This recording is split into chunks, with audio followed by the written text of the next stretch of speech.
할렐루야. 여러분 설 연휴 은혜롭게 잘 보내시나요?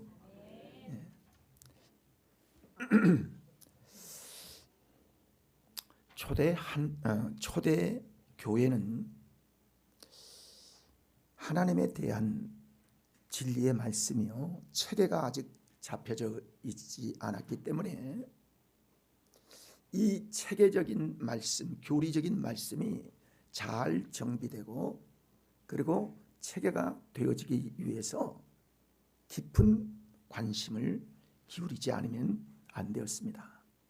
특별히 사도 바울은 로마서를 통해서 하나님께서 우리에게 주신 특별한 은혜들이 많이 있는데 이 은혜들을 어떻게 모든 그리스도인들이 알아듣기 쉽게 그리고 정확하게 이해할 수 있도록 교리를 완성할까 하는 심혈을 기울였던 것들을 깨닫게 되어지는 거예요. 그래서 이 교리들이나 또는 신학의 체계가 지금은 다 잘 잡혀 있지만은 이 신앙의 체계가 바로 잡히지 않으면요 이단들이 많이 나와서 이게 옳은지 이걸 잘못된 건지 지금도 신천지나 이런 데서 나와서 이상한 이야기를 하는 사람들도 있고 그러는데요.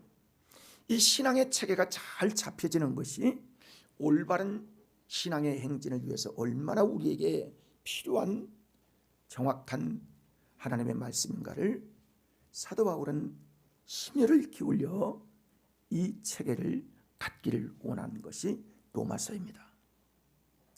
사도 바울은 많은 사람들이 하나님의 은혜가 깊고 정말 귀하고 하나님을 믿게 된 이후로 즉 예수 그리스도를 나의 구주로 영접하는 순간부터 하나님이 주신 특권들이 많이 있는데 이 사실을 모른 채 신앙생활하고 있는 많은 사람들을 위하여 여러 가지의 비유를 통해서 여러 가지의 말씀들을 통하여 정의하고 그 정의된 말씀들을 믿음의 사람들에게 올바로 확신되기를 원했던 거예요.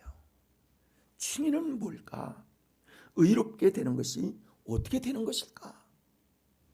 여러분 또한 거듭남이 뭘까? 중생이라고 하는데요. 거듭남은 어떤 모습인가? 그리고 어떤 현상이 거듭난 현상인가에 대하여 말씀하고 있고요. 또 하나님과의 화목이 뭘까? 화목은 왜 이루어져야 되는가? 지난 시간에 말씀드렸는데요. 또 우리가 이 구속이라는 것은 뭘까? 왜 하나님은 이 땅 위에 예수 그리스도를 구속의 주로 이 땅 위에 보내셨는가? 구속의 원리는 뭘까? 라는 말씀들을 심도 있게 말씀하시고 그 정립을 해서 오늘 예수를 믿는 우리에게 올바른 믿음을 갖기를 원하셨던 거예요. 그리고 오늘 말씀에 보면 양자됨이 어떤 현상이 일어나고 이 양자됨이라는 의미가 무엇일까? 왜 하나님은 우리를 양자로 하는 즉 하나님의 자녀되는 권세를 주셨는데 이 양자됨의 권세가 과연 어떻게 누리게 되어지고 어떤 유업을 받게 되고 어떤 결과가 우리에게 임하게 되는가를 세밀하게 우리에게 말씀해 주고 있는 거예요. 원래 로마 시대는 양자를 들여서 내가 가지고 있는 모든 권리를 이 양자인 그 아들에게 물려주어서 내 유산이 그에게 전가시키는 이 일들을 행했어요. 그래서 로마의 그 의회에서요 이 일들을 합법화시키고 그 일들이 법적으로 허용되어서 아들이 없는 사람들이 아들을 양자로 들여서 그 아들이 합법적으로 그 부모의 유산을 받고 책임을 대신 질 수 있도록 법적인 근거를 마련해 놓은 거예요. 로마의 첫째 황제인 아우구스투스라고 하는 황제가 제1 황제가요, 그런 사람이에요. 그 가문에는 아들이 없어요. 그러니까 양자를 들여서 그 양자가 첫째의 로마 황제가 된 사람이 바로 그 사람이었어요. 그러니까 그래서 로마의 모습들을 보면서 우리 그리스도인들이 하나님의 자녀가 되어지는 은혜가 얼마나 귀한 건지, 얼마나 귀한 사랑인지를 깨닫게 되어지는 것이 자연스럽게 잘 복음 속에 묻어 있었던 것들을 알게 됩니다. 여러분, 우리가 잘 아는 말씀이 있는데요, 요한복음 1장 12절의 말씀을 보면요, 같이 읽어볼까요? 영접하는 자, 곧 그 이름을 믿는 자에게는 하나님의 자녀가 되는 권세를 주셨으니. 아멘. 여러분, 우리 예수 믿지요? 자, 예수 믿지 않는 사람이 아무도 없어요. 교회 나온 사람들이 거의 믿어요.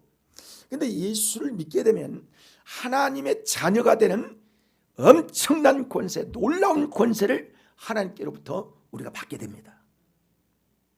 이 은혜가요, 너무 놀랍고 커서, 그렇기 때문에 신앙생활하면 이렇게 변화가 되는구나, 신분의 변화가 이렇게 일어나고, 우리에게 어떤 약속이 있고 그 약속을 어떻게 받는구나 하는 것을 확실히 알아야 믿음 위에 굳게 세워지고 믿음의 가치를 알게 되는 거예요.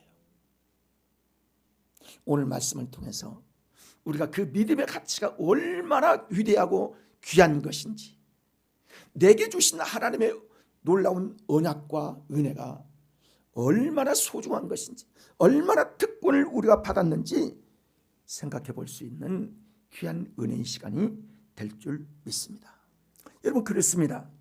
우리가 예수를 믿고 나면 우리 안에 참 많은 변화가 일어나는 거예요. 육신을 가지고 있고 사람의 생각으로는 이 변화가 무엇인지 알 수가 없어요. 이해가 되지 않아요. 근데 확실한 것은 믿음 속에서 이루어진 변화를 느끼게 되는 거예요. 그래서 믿음이 그렇게 중요한 거예요. 자, 함께 따라 할까요? 나에게 주신 믿음이 비밀이다.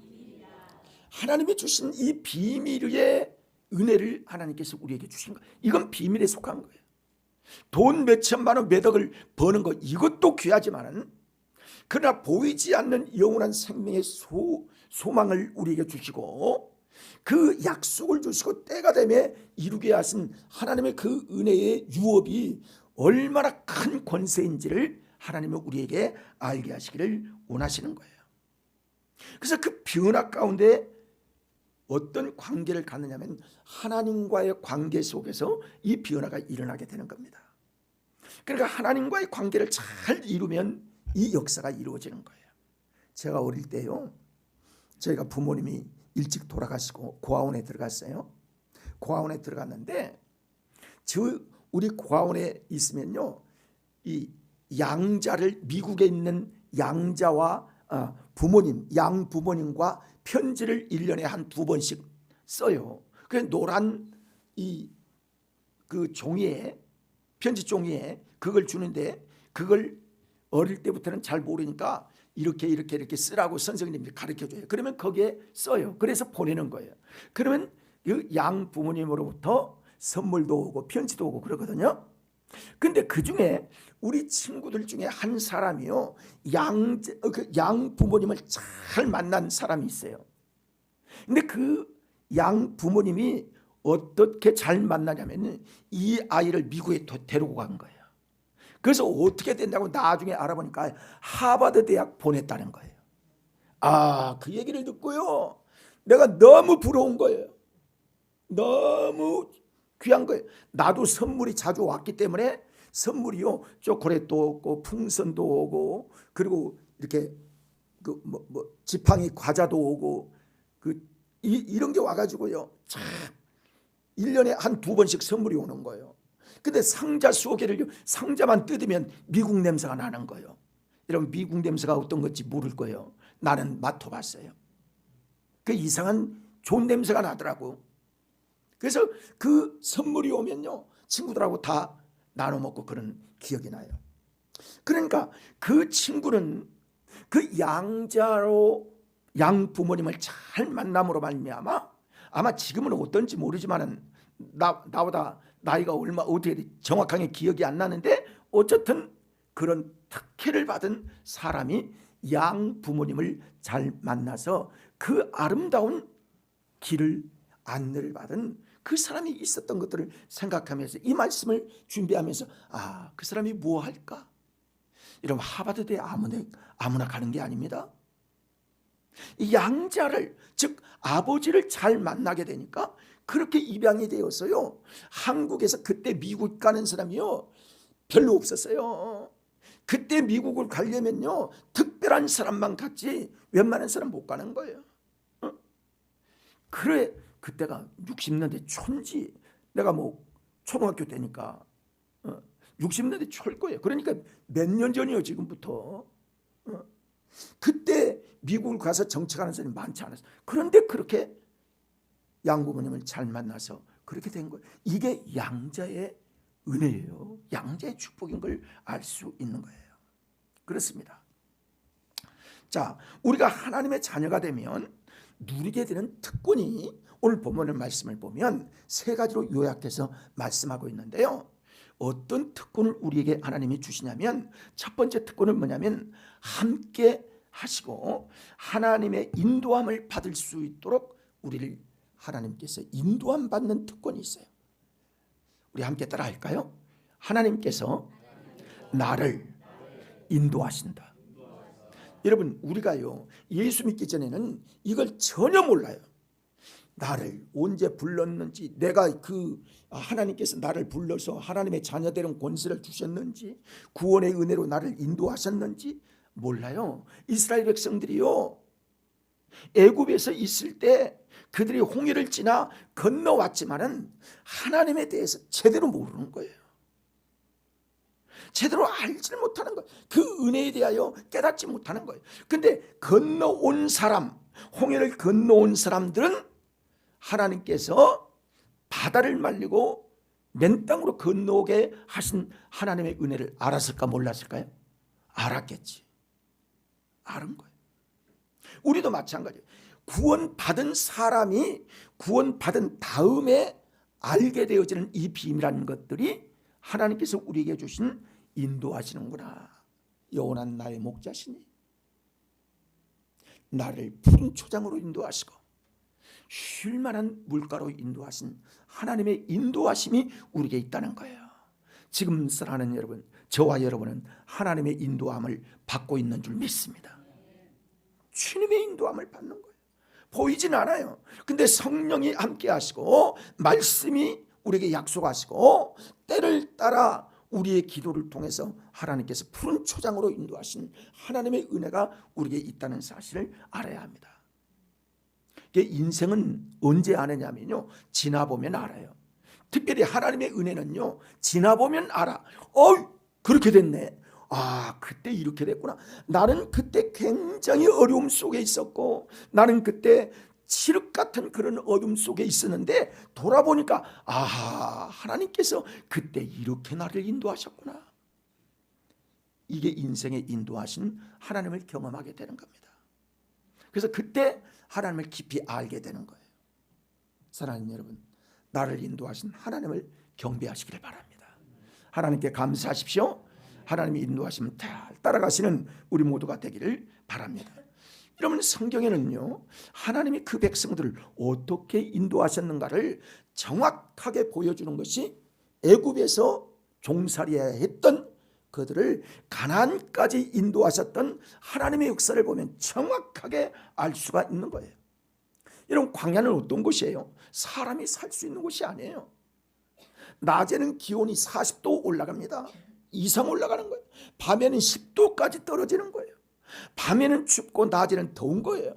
그런데 그때마다 하나님께서 낮에는 구름 기둥으로 덮여서, 여러분 우리는 습도가 많으니까 그 사실을 잘 이해하지 못하지만은 이 열대 지방에는요 그늘만 지면 습도가 없기 때문에 서늘한 거예요. 그러니까 구름 기둥으로 덮인다는 것은 그들이 타죽지 아니하고 열사병 걸리지 않도록 하나님께서 구름 기둥으로 덮여서 그들을 서늘하게 인도하신 하나님이신 거예요. 밤에는 10도 이하로 여러분 잘 수 있어요? 못 자는 겁니다. 추워서. 그러니까 밤에는 불기둥으로 덮이셔서 적당하게 하나님께서 복되게 하시는 거예요. 이게 하나님이 낮에는 구름기둥과 밤에는 불기둥으로 인도하신 하나님이셨습니다. 가면 어떤 마을이 있나요? 그렇게 40년을 산 거예요. 하나님께서 살았던 이 사실, 만나와 매출하기로 역사하셨던 이 사실, 어디로 가야 할지 알지 못하는 그때에 구름 기둥이 떠오르면 떠나고 그대로 있으면 멈추는, 오늘날 내비게이션처럼 하나님께서 구름 기둥 불기둥으로 역사하셨던 하나님의 은혜를 보게 됩니다. 이렇게 하나님이 인도하신 거예요.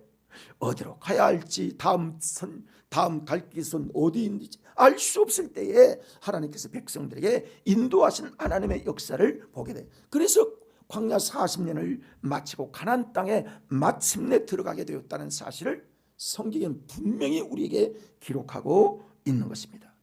사랑하는 여러분, 성경의 비유는요 40년을 한 세대로 보통 비유하고 있고, 우리의 세대 한 세대를 광야의 길로 비교하고 있습니다. 여러분, 우리가 광야 같은 이 세상을 우리가 살아갈 때 어떤 일을 만나려는지, 어떤 위험이 있는지, 어떤 장애물이 있는지 우리 몰라요. 1년 후에 일도 모르고 2024년도에 벌써 2월인데 2월 지나서 3월이 되어도 어떤 일이 있는지, 3월이면 꽃이 피지, 이 정도만 알지 우리의 인생에 있어서 어떤 길을 우리가 알 수 없는 것입니다. 어떻게 살아야 될까? 무엇이 하나님의 뜻인지, 나를 어떻게 인도하시는지 분별하기 힘들 때도 없지 않아 있습니다. 그러나 하나님께서 하나님의 자녀된 우리를 그냥 버려두지 아니하시고 이스라엘 백성과 함께 우리를 인도하셔서 인도하신 하나님의 은혜가 우리에게 있다는 사실을, 여러분 인도함 받고 있다는 사실을 확신하시기를 바랍니다. 신명기 1장 31절의 말씀을 보면요 이렇게 말씀을 같이 읽어봅니다. 광야에서도 너희가 당하였거니와 사람이 자기의 아들을 아는 것 같이 너희의 하나님 여호와께서 너희가 걸어온 길에서 너희를 아느사 이곳까지 이르게 하셨느니라 하나. 아멘. 하나님이 우리를 어떻게 하셨다고? 안아서. 옆 사람 너무 끼얹지는 않고 한번 안아봐요. 그렇게 안아서 인도하셨다는 거예요. 안아서 인도하셨다는 거예요. 얼마나 귀한 은혜요. 우리를 안아서 지금까지 인도하신다는 거예요. 앞으로도 하나님께서 안아서 우리를 인도하신 하나님이라는 사실을 말씀하고 있어요. 이게 뭐예요? 하나님 사랑이에요. 하나님 사랑을 이렇게 표현하고 있습니다. 이스라엘 백성들을 그렇게 인도하셨다는 것입니다. 하나님께서 광야에서 아버지가 아들을 인도하는 것처럼 그런 사랑으로 인도하신 하나님의 은혜를 이스라엘 백성들이 그 사랑을 받고 인도함 받았다라고 말씀하십니다. 오늘 우리도 똑같이 그렇게 인도하시겠다는 거예요. 왜? 하나님의 자녀이니까. 하나님의 자녀이기 때문에 하나님의 사랑으로 인도하시고 하나님의 품으로 인도하신 하나님의 은혜가 있습니다. 여러분 낙심하신 일이 있습니까? 가다 어려운 일이 있습니까? 낙심하지 마시고 주님께 의지하십시오. 주님 아버지 나를 인도하옵소서. 하나님의 약속의 말씀을 피우고 그 말씀을 굳게 붙잡고 인도함 받는 우리 모두가 되기를 바랍니다. 하나님은 우리를 인도하시는 하나님이에요. 두 번째는 하나님께서 하나님의 자녀되는 권세 가운데 두 번째 아들에게 주신 하나님의 약속이 있는데 아버지라고 부를 수 있는 특권이 우리에게 있어요. 아버지라고, 하나님을 아버지라고 부를 수 있는 이 특권을 하나님이 주셨다는 거예요. 15절을 보면 너희가 다시 무소하는 종의 영을 받지 아니하고 양자의 영을 받았으므로 우리가 아빠 아버지라고 부르짖느니라. 예수를 믿으면요 우리 안에 성령이 그때부터 임하시기 시작합니다. 우리 마음속에 성령이 임하셔서 우리에게 감동하시고 우리에게 하나님께서 복되게 하시고 소망을 주시고 그러는 하나님의 은혜가 우리에게 임하게 되는데, 우리에게 임한 그 영을 양자의 영이라고 얘기합니다. 그 양자의 영으로 우리를 인도하시는 거예요. 양자의 영이 우리 안에 있다는 것은 원 하나님의 아들은 예수 그리스도요, 우리에게 주실 상속과 같은 양자로 하나님께서 입적하시고 그 양자의 영을 우리에게 주시는 우리는요, 똑같은 예수님의 똑같은 것은 아니지만은 예수님이 주신 그 유업을 우리가 동일하게 받을 수 있도록 하나님께서, 동일한 건 아니지만은 우리에게 하나님의 영원한 나라를 상속받을 수 있는 그 은혜를 우리에게 상속으로 주셨다는 사실입니다. 왜 그럴까요? 아빠, 아버지가 됐기 때문에. 여러분은요, 아빠라는 이 말은요, 원래 아버지 하는 말은 헬라어가 아버지라고 부릅니다. 그런데 아빠라는 말은 아람어를 쓰고 있어요. 예수님은 아람어를 쓰셨어요. 예수님 생애에 이 헬라어를 쓴 게 아니고 아람어를 썼는데, 이 아람어를 어떻게 해석을 하냐면, 아빠라고 하나님 아버지를 우리는 아버지라고 부르지만은 이 아람어는 아빠라는 말을 표현을 쓰고 있습니다. 그럼 그 표현이 우리에게 그대로 해석이 되어지는 것이 뭐냐면 아빠, 아버지라고 부를 수 있게 된 것입니다. 그렇습니다. 하나님을 아빠로 부를 수 있다? 우리 아버지라 부를 수 있는 것은 이게 보통 특권이 아닙니다. 보통 특권이 아니에요. 이 특권이요, 구약에서 보면요, 구약을 보면 우리 믿음의 선조들이 많이 나오는데, 믿음의 선조들이요, 누구도 하나님을 아빠, 아버지 이렇게 부른 사람이 없어요. 구약의 인물 중에. 그렇게 하나님의 벗이라고 인정하고 우리의 믿음의 조상이라고 불렀던 아브라함도요, 아빠, 아버지 이렇게 부르질 못했어요. 300년 동안 주님 하나님과 동행했던 에녹도요, 아빠, 아버지 이렇게 부르질 못했어요. 모세도 아빠, 아버지라고 부를 수도 없었고요, 직접 호렙산에서 하나님의 그 불꽃 가운데 하나님의 영광의 모습을 보았던 모세도 아빠, 아버지라고 부를 수가 없었어요. 산채로 휘리바람으로 올림받는 엘리야도 아빠, 아버지라고 부를 수 없었습니다. 하나님의 마음에 합한 사람 다윗도 아빠, 아버지라고 부를 수가 없었어요. 그런데 우리에게는 하나님께서 아빠, 아버지라고 기도해라, 아빠, 아버지라고 부르라 라고 말씀하고 있는 거예요. 대단히 주목해야 할 단어입니다. 마가복음 14장 36절에 보면, 자, 같이 읽어봅니다. 이르시되 아빠, 아버지여, 아버지께서는 모든 것이 가능하노니 이 잔을 내게서 옮기시옵소서. 그러나 나의 원대로 마옵시고 아버지의 원대로 하옵소서 하시고, 지금 예수님께서 이제 쓴 잔을 십자가에서 마시기 위해서 겟세마네 동산에서 기도하는 내용의 모습이거든요. 아빠, 아버지여, 아버지께서, 이게 아빠, 아버지, 아람어로 이루어진 아빠라는 거예요. 이걸 그대로 쓰라는 거예요. 너희가 그대로 그 이야기를 쓰라. 너희 그 아버지를 그대로 부르라는 거예요. 여러분, 주기도문 말씀에 보면요, 너희가 이렇게 기도하라 라고 우리에게 기도의 내용을 가르쳐 주시거든요. 그 주기도문에 보면 하늘에 계신 우리 아버지여라고 쓰고 있지, 하늘에 계신 우리 하나님이여 라고 쓰고 있지 않습니다.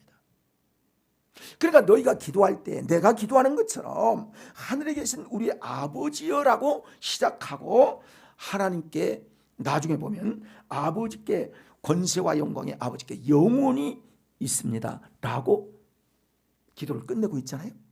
그 아버지, 그 아버지, 그 아빠, 아버지, 그 이름으로 우리가에게 기도하라는 거예요. 그렇게 친절하게 하나님께서 우리에게 그 권세를 우리에게 주셨다고 말씀을 하고 있는 거예요. 기도 가운데 가장 먼저 시작되는 건 아버지 하나님이라고 부르고 있는 거예요. 아빠, 아버지. 사랑하는 여러분, 옛날에요, 저도 옛날에 어릴 때부터 장로교를 다녔는데요, 장로교 가면요, 장로님들이 대표기도 하잖아요. 보통 그렇죠. 그때 제가 다니는 교회도 좀 큰 교회였어요. 그래서 장로님들이 몇 분 있는데 돌아가면서 이렇게 기도를 하시더라고. 근데 이 기도문 가지고 이제 기도를 하는지 그때야 뭐 몰랐지, 어떻게 기도하는지. 근데요, 그분들이 기도할 때 전능하신 하나님으로부터 시작해서요, 창조주 하나님 부르고, 그 다음에 영광의 주 하나님을 부르고, 그러니까 수식어가 쫙 나온 다음에 그 다음에 기도를 하는 거예요. 그래서 나는 그게 기도가 그때, 야, 기도를 저렇게 해야 고상하는가 보다, 기도가 저렇게 해야만 창조주 하나님으로부터 시작해서 기도를 저렇게 해야 되나 보다 라고 저도 생각을 했어요. 아, 수준 높은 기도는 그렇게 하는가 봐, 이런 생각을 가졌어요. 근데 제가 하나님을 인격적으로 만나고 개인적으로 만난 후에 아빠, 아버지에 대한 이 사랑이 확 느껴지게 되니까요, 그 기도가 대단한 기도가 아니라 아빠, 아버지라고 부르라 하는 이 기도가 더 귀한 기도더라, 이 말이에요. 자, 함께 따라 해봅시다. 아빠, 아버지, 이렇게 기도하라는 거예요. 그렇게 부르라는 거예요.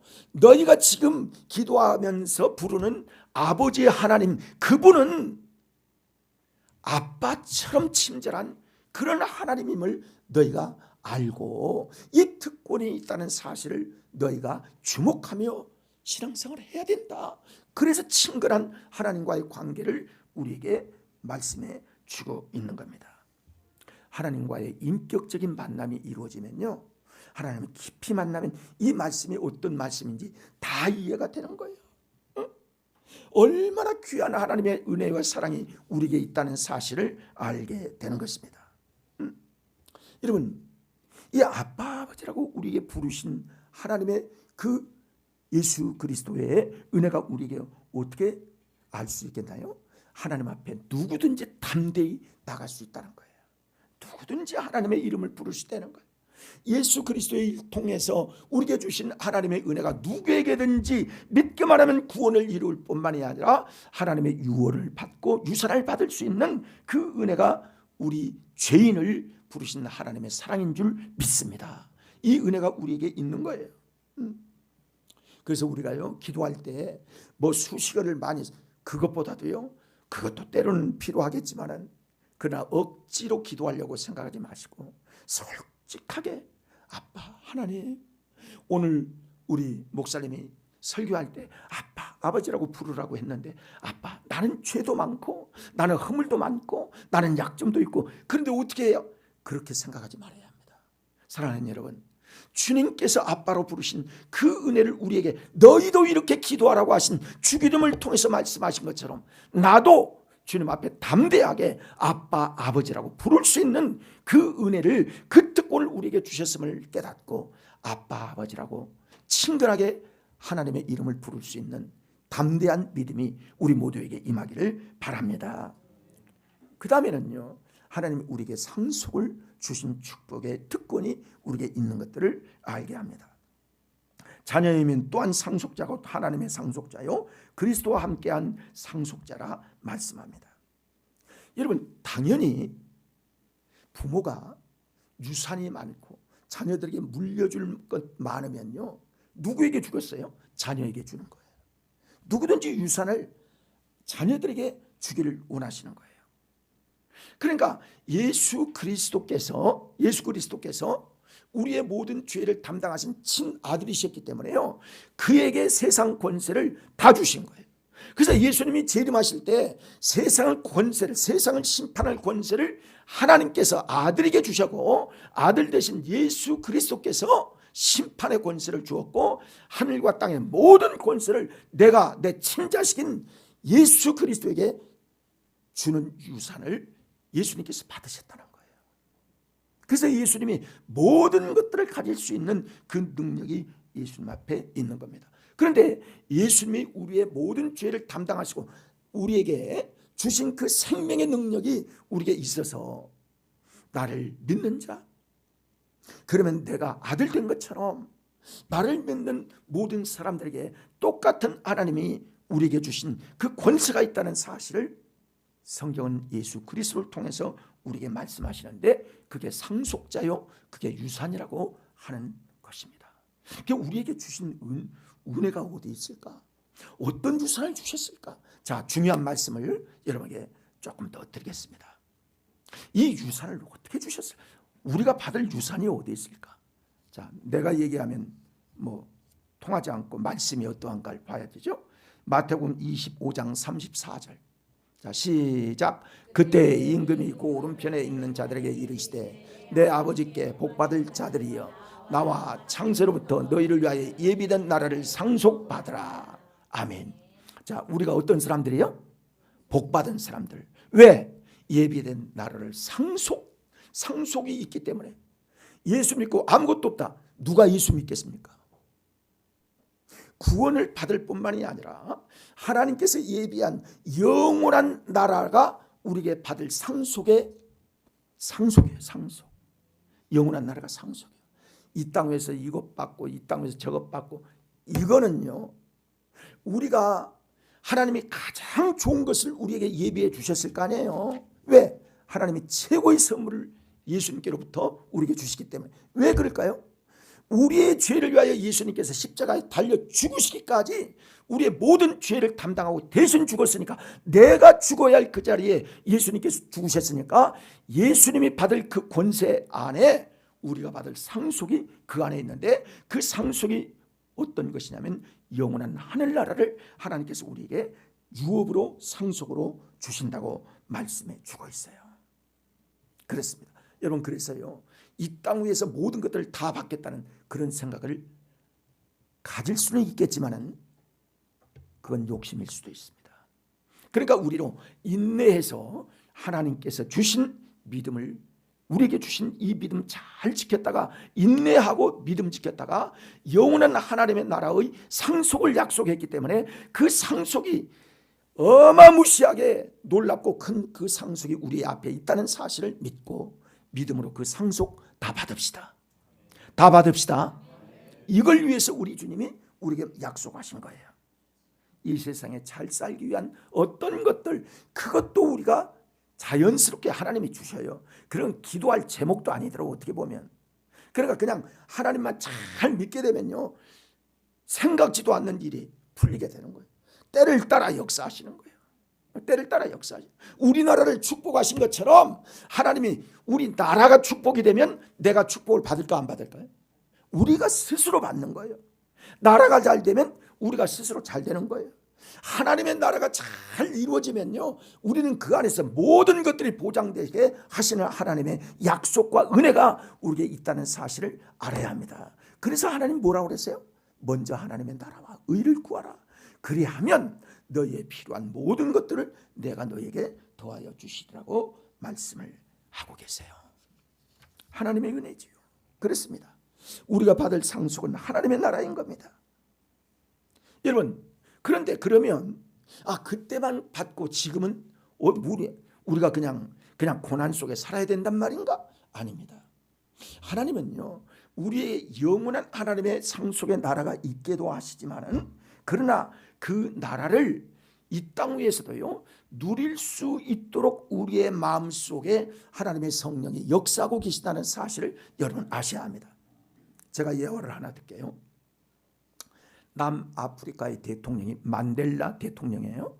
그는 흑인이에요. 흑인이 해방운동을 하다가 감옥에 갇혔어요. 그래서 44살에 감방에 갔다가 72살에 풀려난 사람입니다. 엄청난 고난을 당했습니다. 감옥살이, 여러분, 그 한다는 게 27년 동안 감옥살, 그 쉬운 일이 아니죠. 근데 만델라 같은 동료들이 인권운동 하다가 이제 면회 오면요, 처음에 만델라가 그런 거예요. 만델라가 뭐라고 하냐면, 이제 만델라 이제 그때는 이제 대통령이 아니었으니까 만델라 씨 참 고생스럽지요. 지옥 같습니다. 정말 지옥같이 어렵습니다. 그렇게 한 거예요. 진짜 감옥 생활을 하면 여러분 그렇겠지 않겠습니까? 그래요. 근데 그 안에서 복음을 듣고 하나님을 믿게 되었어요. 복음을 믿고 하나님을 믿게 되니까 삶이 바꿔지는 거예요. 현실은 똑같아요. 감옥은 똑같아요. 밥도 똑같이 나와요. 그런데 그 마음속에요, 하나님이 계신 하나님의 은혜가 임하게 되니까 생각이 바뀌게 되는 거예요. 마음이 바뀌게 되는 거예요. 그 다음에 사람들이 와서 그러는 거예요. 또 묻는 거예요. 만델라 씨 얼마나 고생이 많으세요. 그러니까 이 사람들이 볼 때, 면회 온 사람들이 볼 때 만델라 씨가 아니 새카만 사람인데도 얼굴에 빛이 나고요, 눈이 말똥말똥하고요, 생기가 나고요, 그러는 거예요. 아니 무슨 좋은 일이 있어요? 좋은 일이 있습니다. 앞에서 얘기할 때는 나는 지옥 생활합니다. 그랬더니 그가 웬 좋은 일이 그렇게 있습니까? 라고 물었더니 이야 얼마나 좋은지, 무슨 좋은 일이 그렇게 있느냐고 했더니 나는 천국 생활하고 있습니다. 그렇게 얘기하더라는 거예요. 그러면서 고백하기를 어떻게 고백하느냐면 이렇게 귀하다, 여기에 가면 이렇게 귀하고, 내가 감옥에서 밤 나와서 이 먹고 하나님께 기도하는 게 이렇게 감사하고 기쁘다. 노동하면서 밖에 나가서 들판을 봐도 기쁘고, 밖으로 나와서 사람들에게 운동을 해도 기쁘고, 내가 이 속에서 하나님과 함께 동행하는 삶이 이렇게 만족스럽고 기쁘고 감사하는 생활이지 몰랐다는 그 고백을 많은 사람들에게 하더라는 거예요. 사랑하는 여러분, 이렇게 하나님께서 오늘 현실을 살아가고 있는 우리에게도 이 기쁨과 이 소망과 이 놀라운 감사가 우리에게 임하는 것이 하나님의 나라를 약속받는 성도의 삶인 줄 믿습니다.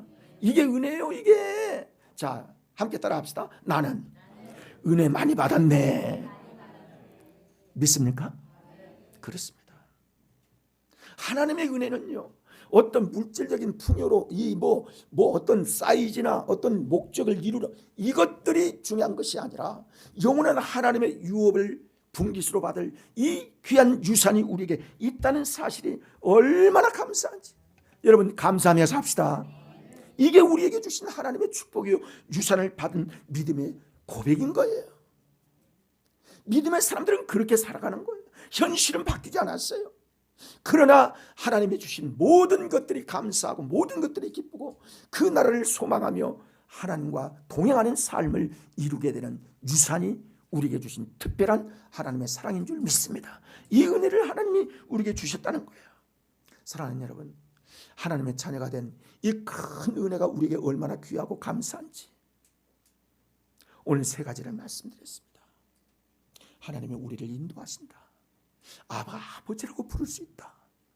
하늘에 남겨주신 우리가 곧 갈 인생의 마지막이 개인 종말도 있고 세대적인 종말도 있고 그러는데, 개인 종말이 됐던 아니면 세대적인 종말이 되었던 언젠가 한번 주님 앞에 갈 터인데, 주님께 가면 영원한 이 유업을 누릴 수 있도록 하나님께서 우리를 준비시킨 하나님의 상급이 있고 하나님의 유업이 있다는 사실을 기억하시고, 설날 가족의 중심으로 화목하시고 하나님의 이 유업이 우리에게 있다는 사실을 꼭 기억하셔서 가슴 펴고 하나님 앞에 감사하며 풍성한 하나님의 은혜의 약속을 믿고 살아갈 수 있는 우리 모두 되기를 축원합니다. 은혜를 주신 하나님께 감사하시기를 바랍니다. 기도하십시다.